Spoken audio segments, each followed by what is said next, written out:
नमस्कार।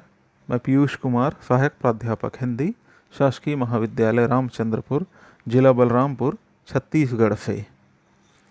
मैं दुर्ग विश्वविद्यालय में एमए हिंदी पाठ्यक्रम के द्वितीय सेमेस्टर सप्तम प्रश्न पत्र आधुनिक काव्य से रघुवीर सहाय की 3 कविताएं लेकर प्रस्तुत हूँ।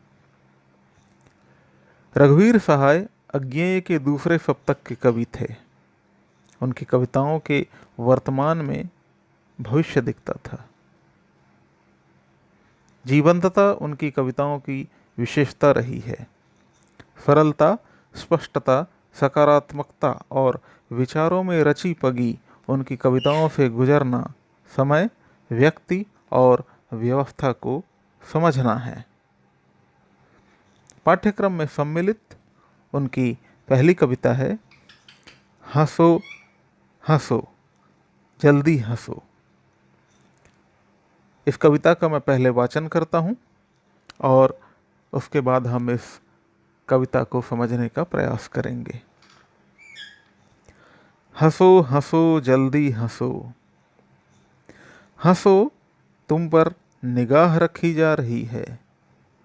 हंसो अपने पर न हंसना, क्योंकि उसकी कड़वाहट पकड़ ली जाएगी और तुम मारे जाओगे। ऐसे हंसो कि बहुत खुश न मालूम हो, वरना शक होगा कि यह शख्स शर्म में शामिल नहीं और मारे जाओगे। हंसते हंसते किसी को जानने मत दो किस पर हंसते हो।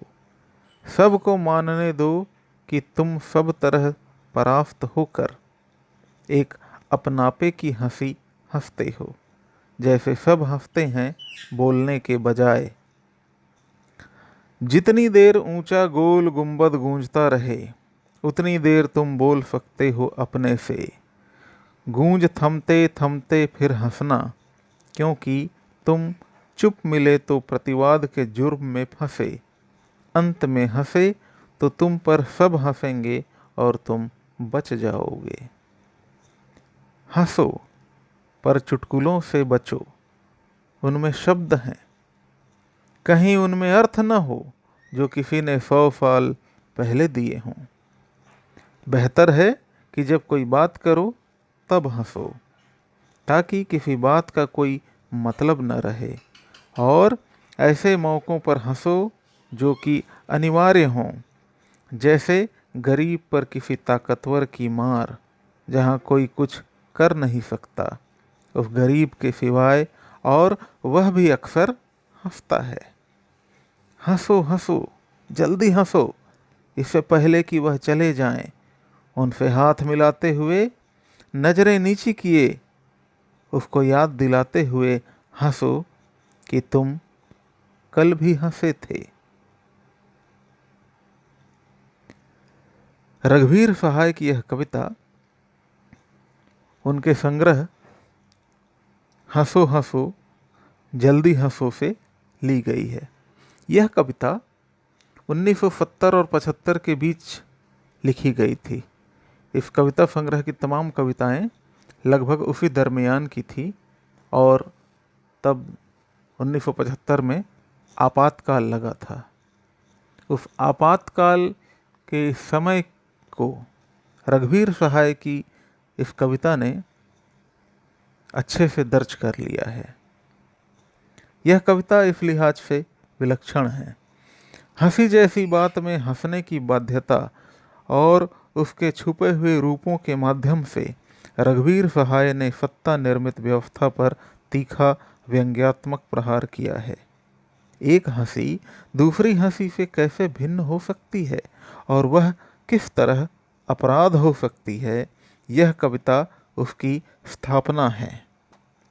कविता अपनी व्यंजना में कहती है कि जिस बात पर प्रतिरोध होना था उसमें हंसना जरूरी है। यहाँ हंसना स्वाभाविक नहीं वरन विवशता है। यह हंसी तयशुदा प्रारूप में नियत कर दी गई है। यहाँ हंसी को परखा जाता है कि उसका अभिप्राय क्या है। कहीं यह हंसी निजाम के विरुद्ध तो नहीं है। रघुवीर सहाय इस कविता में इस स्थिति में भी हंसने के उपाय बता रहे हैं कि किस तरह वाजिब बातों पर हंसा जाए और जो रोक सकता है यह हंसी उसे पता भी न चले। इस हंसी में बेबसी है, सजगता है और प्रतिरोध भी है। इस कविता में आपातकाल की स्थिति में साधारण मनुष्य की बेबसी का स्वर साफ देखा जा सकता है। कठिन समय में कवि की भाषा और जनसाधारण के लिए कविता में प्रतिरोध के छद्म उपाय इस कविता का मुख्य उद्देश्य है। धन्यवाद। रघुवीर सहाय खबरों से कविता रचते थे। नई कविता आंदोलन के मुख्य कवि रघुवीर सहाय की यह कविता उसका एक अच्छा उदाहरण है। प्रस्तुत कविता पानी के बहाने नागरिक अधिकारों की मांग करती है और निजाम को इसके लिए कटघरे में भी खड़ा करती है। आइए पहले हम इस कविता को एक बार पढ़ लें। पानी पानी। पानी पानी बच्चा बच्चा हिंदुस्तानी मांग रहा है पानी पानी। जिसको पानी नहीं मिला है वह धरती आजाद नहीं। उस पर हिंदुस्तानी बसते हैं पर वह आबाद नहीं। पानी पानी बच्चा बच्चा मांग रहा है हिंदुस्तानी। जो पानी के मालिक हैं भारत पर उनका कब्जा है। जहाँ न दे पानी वहाँ सूखा, जहाँ दे वहाँ सब्जा है। अपना पानी मांग रहा है हिंदुस्तानी। बरसों पानी को तरसाया, जीवन से लाचार किया। बरसों जनता की गंगा पर तुमने अत्याचार किया। हमको अक्षर नहीं दिया है, हमको पानी नहीं दिया। पानी नहीं दिया तो समझो हमको बानी नहीं दिया। अपना पानी अपनी बानी हिंदुस्तानी। बच्चा बच्चा मांग रहा है धरती के अंदर का पानी। हमको बाहर लाने दो अपनी धरती अपना पानी। अपनी रोटी खाने दो। पानी पानी पानी पानी। बच्चा बच्चा मांग रहा है अपनी बानी। पानी पानी पानी पानी पानी पानी।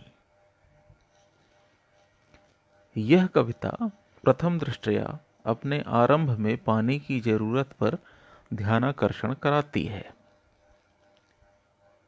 पर इसकी व्यंजना में इसका अर्थ हम देखें तो यह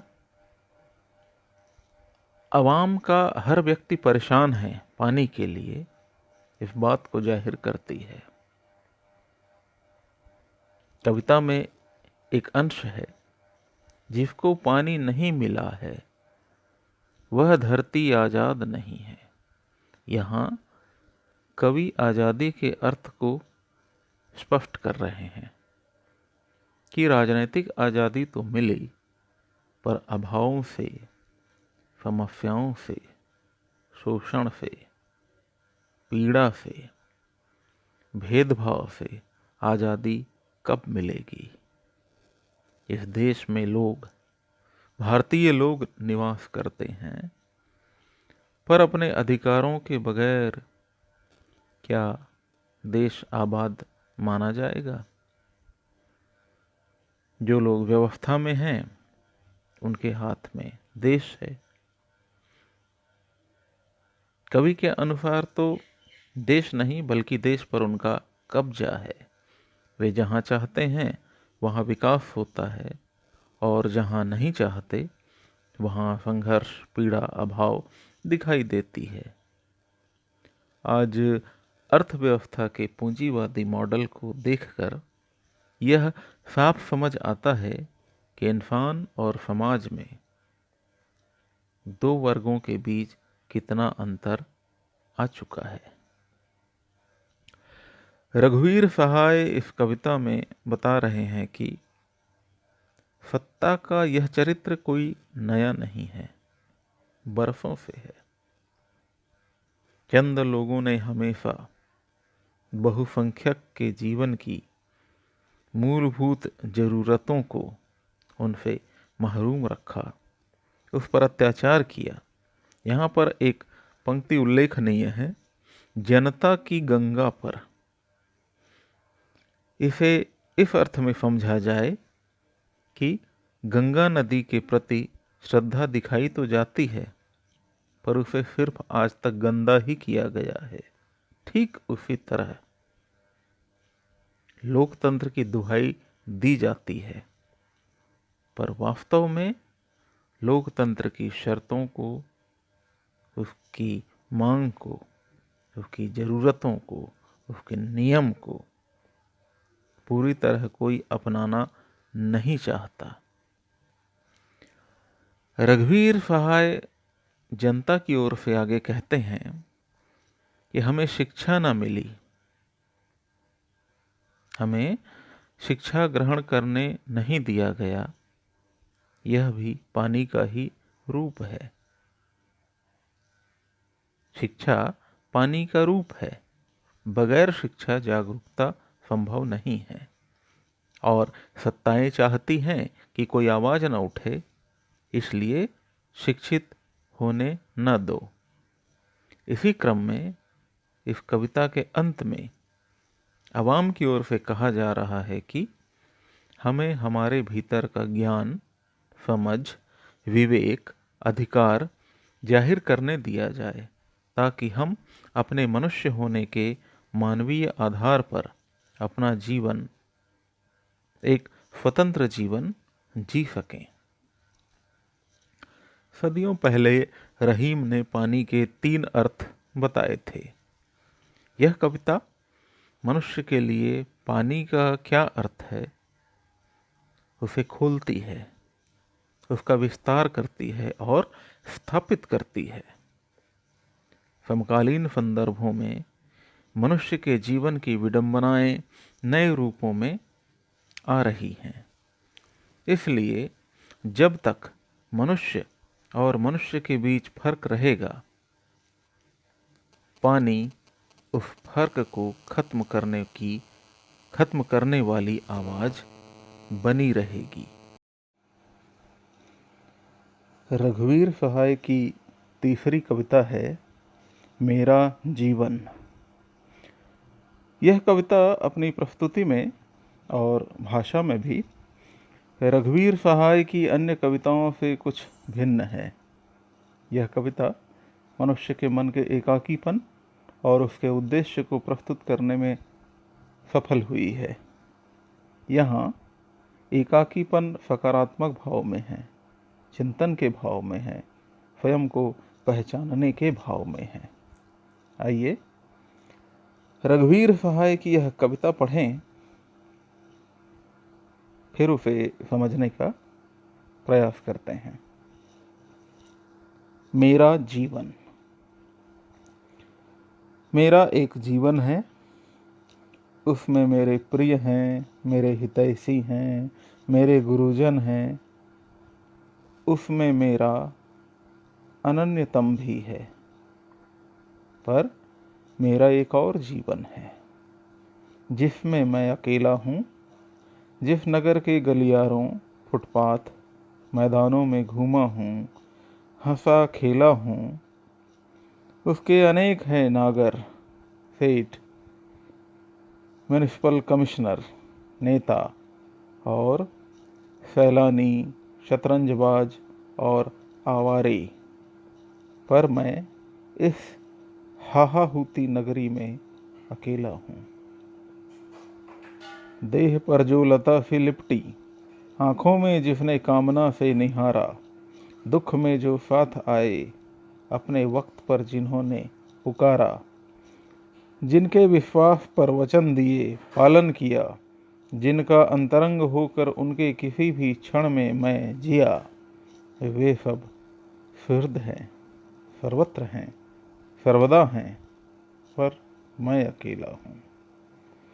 सारे संसार में फैल जाएगा एक दिन मेरा संसार, सभी मुझे करेंगे दो चार को छोड़ कभी न कभी प्यार। मेरे सृजन कर्म कर्तव्य, मेरे आश्वासन, मेरी स्थापनाएं और मेरे उपार्जन, दान व्यय, मेरे उधार, एक दिन मेरे जीवन को छा लेंगे ये मेरे महत्व। डूब जाएगा तंत्रीनाद कवित्त रस में, राग में, रंग में, मेरा यह ममत्व, जिसमें मैं जीवित हूँ, जिससे मैं जीवित हूँ। मुझ परितप्त को तब आकर वरेगी मृत्यु, मैं प्रतिकृत हूँ, पर मैं फिर भी जीऊँगा, इसी नगरी में रहूँगा, रूखी रोटी खाऊँगा और ठंडा पानी पीऊँगा, क्योंकि मेरा एक और जीवन है और उसमें मैं अकेला हूँ। रघुवीर सहाय अपने इस कविता में व्यक्ति और समाज के बीच व्यक्ति की स्थिति को बयान कर रहे हैं। कवि का एक जीवन है जिसमें सभी लोग हैं, जैसा कि सभी के जीवन में होते हैं, पर तमाम संबंधों के बीच की प्रक्रियाओं का निर्वाह करते हुए भी वह अकेला है। जिस दुनिया में वह रहता है, विकास क्रम में वह बहुत तेज निकल गया है। यहाँ व्यग्रता है, संघर्ष है, गति है, तीव्रता है। भौतिक विकास और पूंजीवाद से संचालित इस नगर में, इस दुनिया में कवि स्वयं को एकाकी अनुभव करता है। कवि आगे कहता है कि सब लोग हर जगह हैं, हमेशा हैं, अकेला सिर्फ मैं हूँ। इस एकाकी भाव में कवि समझ रहा है कि दुनियावी चलन उसके अकेलेपन को ग्रस ही लेगी, उसे अपनी तरह बना ही लेगी। जिस स्व को कवि बचाए रखा है अब तक, वह सब खो जाएगा और एक दिन मृत्यु आकर इसी स्थिति में उसे ग्रस लेगी। कवि मनुष्य के स्व को अंत में बचाने के भाव में कहता है कि मैं तब भी जीऊँगा, यहीं इसी दुनिया में, नगर में रहूँगा। कठिनाई तो होगी, पर उससे संघर्ष करूँगा। ऐसा इसलिए कि यह जीवन सिर्फ बाह्य नहीं है, वरन आंतरिक भी है। बाह्य जीवन संसार के लिए है, पर अपने मन में, अपनी भावना में जो दुनिया के लिए नहीं है, वहाँ जीवित रहूँगा, वहाँ अकेला रहूँगा। रघुवीर सहाय की यह कविता सांसारिक प्रक्रिया में उसकी भीड़ में स्वयं को, अपने स्व को, अपने अस्तित्व को बचाने का प्रयास है। इस कविता में तुलनात्मक रूप से तत्समता अधिक है और जैसा कि उनकी प्रवृत्ति खबरों से कविता करने की रही है, उससे भिन्न चिंतन और आत्म अन्वेषणा का प्रबल भाव यहाँ प्रस्तुत हुआ है। कविता में एक स्थान पर हाहा हूती शब्द आया है। यह एक नया भाषिक प्रयोग है। यह भाषा को, शब्द को उत्सवधर्मी होने से बचाने का उपक्रम भी है। यह कविता मनोवैज्ञानिक भी है। संसार का हर व्यक्ति अपने स्व और सांसारिकता में संघर्ष करता अंतर्द्वंद्व का शिकार रहता है। यह हर व्यक्ति की पीड़ा है, जिसे रघुवीर सहाय ने इस कविता के माध्यम से सफल सामाजिक अर्थ प्रकट किया है। धन्यवाद।